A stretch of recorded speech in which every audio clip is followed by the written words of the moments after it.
It seems like we're getting ready now to sign wingers before the start of the Club World Cup. Today, my friends, tons of club news and transfer stories to get through today, so I hope you guys enjoy. Hit that like button, all that good stuff, and let's get straight into things. David Ornstein reveals some interesting insights in his latest Q&A section in The Athletic, and it does seem like we are hoping to get some business concluded before the start of the Club World Cup.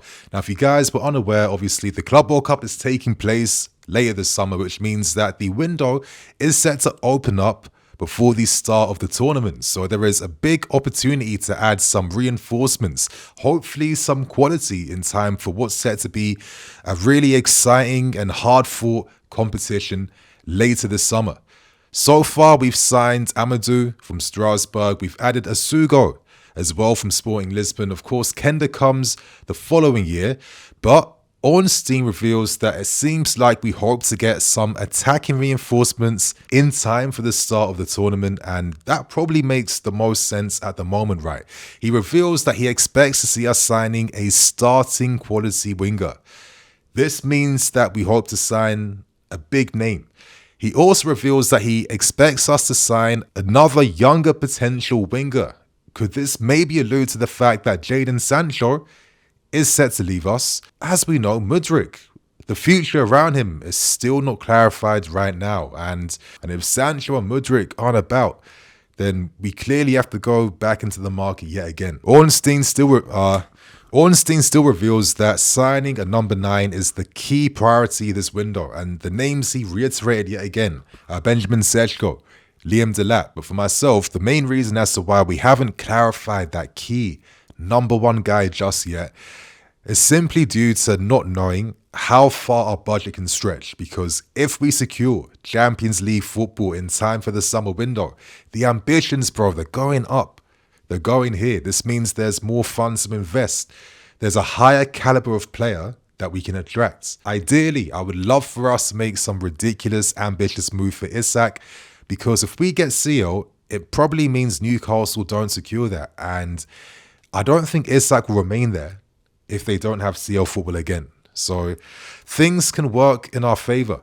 I'm curious about the wingers though. As we know, we're looking for the right-footed winger, which clearly implies someone that can invert from the left-hand side. So time will tell how things will play out, my friends. If we don't secure the big guys, then your Liam Delaps and options around that category and level, they become more realistic alternatives we turn to. We have about 9 games left now to determine our fate. Are we going to get CL football? That's the question on all our minds. If we secure this, there's big potential for big things this summer window. Now, speaking of young wingers, get ready for this, you guys, because yet again we are linked with another Portuguese wonderkids. I could probably say this guy is the budget Kenda, because Portuguese outlets in Ojogo report that us, Fulham and Brighton have been battling it out now for Braga's 19-year-old winger and Roger Fernandes. Now, interestingly, they revealed that we had a bid turned down in the January window. At the time, Braga wanted around 20 mil euros. That was a fee we weren't looking to pay for. Due to Roger's ability, his potential, and how he's performed this season, they've actually increased his value now to around 30 mil euros if any club hopes to buy him in the summer window. Now, one of the main favourites actually who are hoping to secure this deal for the player is actually Manchester United. Now, they weren't able to afford Kenda, but Amorim needs this offensive style wingback to really just help his system and tactics at the moment. And Roger Fernandes is a really interesting player. I mean, this was a player that made his debut for Braga at like 15 years old, 8 months. And he's been within their squad at a first team level for like 4 years now. I mean, you don't see stories like this very often. He is another left-footed winger, but this season in particular, he's played literally all up and down that right-hand side. Right back. Most of his games have come playing as a right wing back. He's played further up too as a winger and an offensive forward, where he's shown even more qualities and even more potential. Now, he is quite small.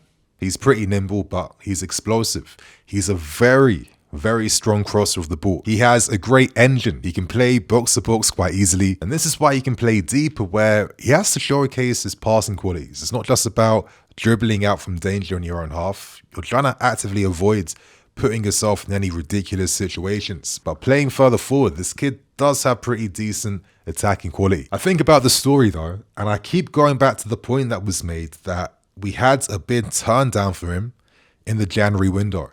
Now, if you guys remember, we thought at the time we might be securing Jeremy from Deportivo, and there were question marks around whether he would become part of our squad or actually go to Strasbourg. As the January window was coming to an end, we did actually realize that this would have been a move for Strasbourg. So when I think of this story, as I'm reading it, this seems like this could be a Blue Co move. And when you see how amazing Strasbourg have been in 2025, I mean, at the moment, there's strong possibilities that they can get European football, but not even that. They could potentially even get Champions League football if they can continue their run until this season ends. I'm curious to see how Strasbourg fans feel now, seeing the massive improvements over the course of 18 months there. There were big protests, which I can really understand. You know, there's a lot of fear that comes from these faceless guys buying your football club. Are they going to respect you? Are they going to have the same ambitions for you? I think after the season they're having now, I'm sure a lot of opinions now have actually turned around. So this does mean that Blue Co have it in them to continue to improve the quality of Strasbourg. And maybe for deals like this, because you're not going to sign this guy for 10, 15 mil. Could he be someone that is part of our network that maybe in the future could be an interesting option we turn to for our squad?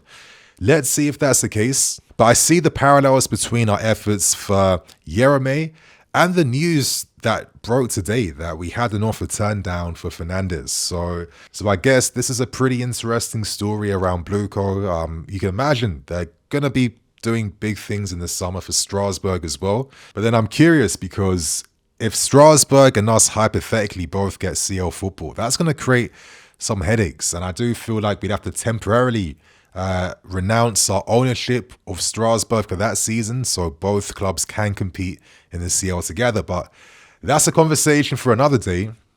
Let's see how that pans out.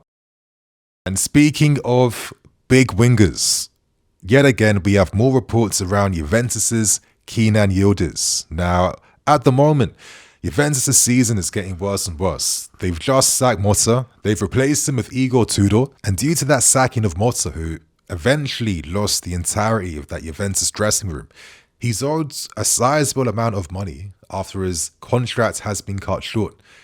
On top of that, with them looking very likely to not secure Champions League football, this will force Juventus into a position where they must sell maybe one key player so they have enough leverage and enough possibilities to reinvest back into their team for the summer window. Now, the key guy they would love to sign would be Osimhen. We know he's available for around 75 million euros. Let's see what happens there. But if that was to happen, it will require the sale of either one of a Yildiz or a Cambiasso. Players that came through their academy setup. Players where they would earn pure profit from their sales.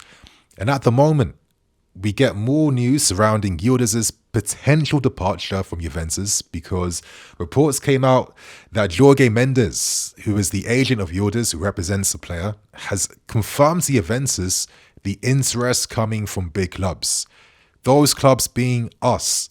Those clubs including Liverpool, Man City, and another unnamed football club. Now, the Juventus want to find themselves in another house and howler where, for some reason, due to unfortunate circumstances, they were forced to have to sell Housen. But they must be pulling the hair out from their heads because not only did he fit them tactically, but they could have also sold him for a ridiculous amount of money if he was able to develop there. Now, back in January, reports came out that Mendes had held meetings with Yildiz's family to discuss his future amid interest from top clubs. We know Mendes has his hands in the pockets of many big clubs, including us. That's how he's made his name in the game. And at the moment, Juventus aren't in any position where any player is unsellable. And right now, they're quoting fees of around 80 million euros for the sale of Yildiz. But depending on where they finish come the end of this season, you could imagine that you could negotiate underneath the value they hope to get for him. Because originally back in January, when reports first revealed that we had a bid turned down of around 60 mil euros, Juventus were holding out for around 90 to 100 million euros. So they've already slashed his valuation by around 20 mil euros. But now that we've learned the story, I want to share some of my own personal thoughts and opinions. And I guess when I think about this news, it makes me think about that 1920 season when we had Hudson-Odoi and Pulisic battling it out down the left flank. Now, over the course of their careers here, did the competition for that one position help out either player in the end? I don't think so. And I think to myself, now that we've just secured Kenda for next year, do we need a situation where we have two top young teen talents fighting it out for one position? I'm not too sure about that. If we didn't sign Kenda, my estimations for Yildiz would have grown even higher. But now that we have Kenda, I look at the squads and I think we need to be more responsible. We need to add a bit more experience. When guys like Robert Sanchez and Tosin are most experienced players in the squad, I think it's putting the younger guys under immense pressure, maybe more than they actually have to be in. I mean, Yildiz is a massive talent, but this season in like 41 appearances across all games and competitions, he's scored 6 goals and 4 assists. Now, he has played across a variety of different attacking positions, sure. And obviously, Juventus have really struggled to find a proper, unified, consistent attacking philosophy this season. That's naturally going to affect some of your numbers, right? I understand that. But going back, Kenda and Yildiz potentially fighting it out down the left-hand side, and you've got Esteva and Noni and Neto down the other side. I don't know, man. I just feel like it's too much youth to have in one go. There's no point having all this potential when you can't distribute the minutes out evenly. And I think to myself, if we had just maybe focused on like Hudson or Pulisic at one time, alongside a more experienced guy, that would have actually helped the younger guy out even more to get ready to make that position his own as time went on. It's different when you're more experienced because you've kind of clocked and completed your game. But when you're very young, you're still finding yourself. You're still asserting yourself. You're still finding that rhythm. You're still growing and improving. I just think having competition alongside another age mate, I don't think that's a great balance to have, in my personal opinion. But anyway, they're my thoughts, you guys. How do you feel about this Yildiz news? Let us know. And for the final reports, my friends, we discussed the Portuguese brothers and Renato Veiga and Joao Felix and their futures. Starting with Joao, reports in Turkey confirmed that Felix has announced that he wants to sign for Galatasary this summer, and he has told Jorge Mendes about his intentions, with Mendes revealing to us at Chelsea, make this move happen. Now, the key issue is we want to sell Felix on a mandatory fee, obviously. But naturally, Galatasary prefer to sign him on loan first. And this is where I feel like we're set to see the foreshadowing of how Felix's summer is set to be like. Because most clubs are going to attempt to make loan moves for him. And it puts us in a position where, do we accept more loans from Felix and fingers crossed, 5th loan lucky, he actually performs and clubs decide to buy him? It's very unlikely at this point. Or do we accept, you know what, we might have to take a small financial hit in L on Felix. Otherwise, the hit's going to be bigger in the future.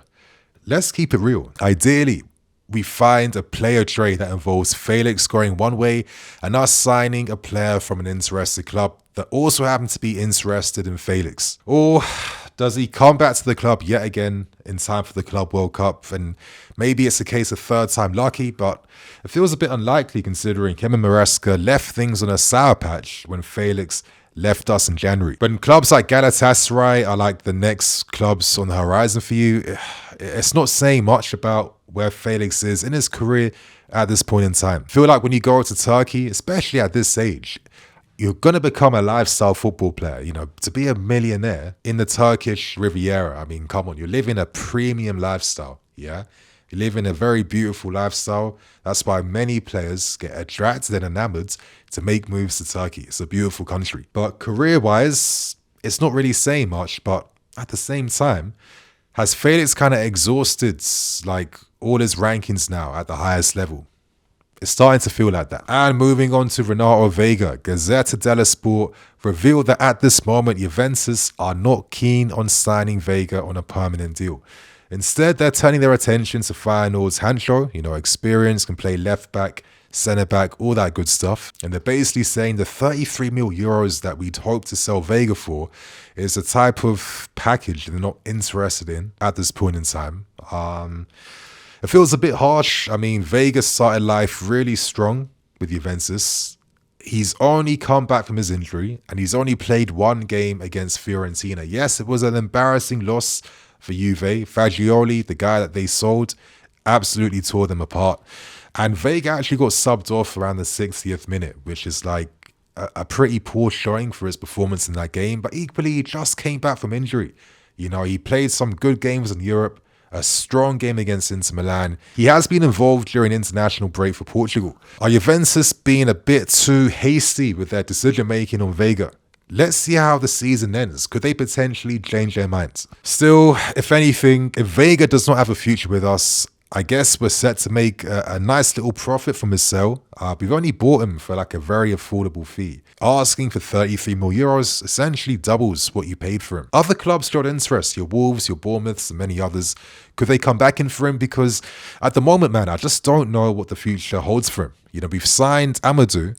We're looking to sign Mark Guy. I don't think he really mastered the inverted role. If he had hopes to master that role, he'd have to play a lot more minutes in that position, which was rarely ever happening because you just don't get minutes for free at the biggest clubs, which is a shame, but it's how it works. Ideally, if I could determine Veiga's future, I would send him on loan to Strasbourg. I just feel like for where he is with his ability levels right now, going to the big club route is too much too soon. Go to Strasbourg, assert yourself as one of the key players at your clubs because he's not done that for any club he's been at. He's a lot of potential, great attributes, but he needs to find himself consistently over a season. And personally, I think a long move to Strasbourg for a year, maybe even two, would be the perfect environment for him to not only get used to our way of playing, but also find himself more as a footballer. So my friends, that is everything from me today. Share your thoughts and opinions on today's latest stories, and I will catch you guys with some more videos soon. Cool.